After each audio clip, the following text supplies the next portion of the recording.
Dans cette vidéo, je voudrais vous parler de deux erreurs fondamentales qui sabotent vos présentations et vos prises de parole en public.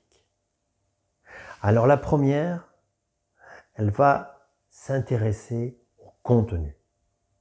Je vois trop souvent des orateurs qui veulent trop en dire. Alors ils sont passionnés par leur sujet, ce sont des experts et ils ont comme volonté de tout expliquer, de tout transmettre. Ça fait quoi? Ça fait des discours qui sont très compliqués, très chargés. Et en fait, qu'est-ce qui est important? Est-ce que ce qui est important, c'est ce que vous dites ou c'est ce que l'auditoire va comprendre et va retenir? Et imaginez que dans votre prise de parole, vous donnez 100 informations et que l'auditoire n'en retient que 10. Vous avez toutes les chances qu'il ne retienne pas ce qui était le plus important pour vous. Gardez en tête que le cerveau, lorsqu'il est en position d'écoute, n'a pas des capacités infinies.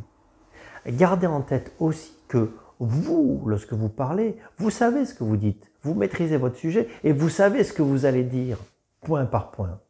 Alors que l'auditoire, même s'il connaît le sujet d'une manière générale, va découvrir vos propos mot après mot.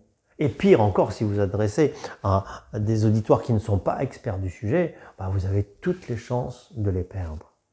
Alors ce que je vous invite à faire, c'est vraiment à hiérarchiser vos propos. Ok, vous êtes passionné, ok, vous maîtrisez votre sujet, mais qu'est-ce que vous voulez vraiment que les gens retiennent? Et peut-être, ça va être 3 ou 4 points. Alors peut-être, parlez simplement que de ces 3 ou 4 points. Ça sera frustrant pour le reste, mais au moins, vous pouvez être sûr que les gens ont toutes les chances de comprendre ces 4 points et de s'en souvenir.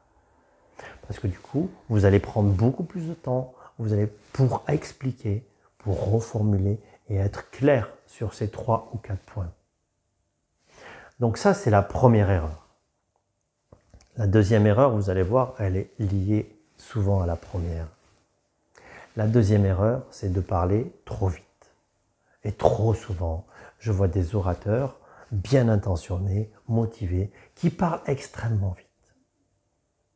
Et ça, c'est oublier ce que je vous ai dit précédemment.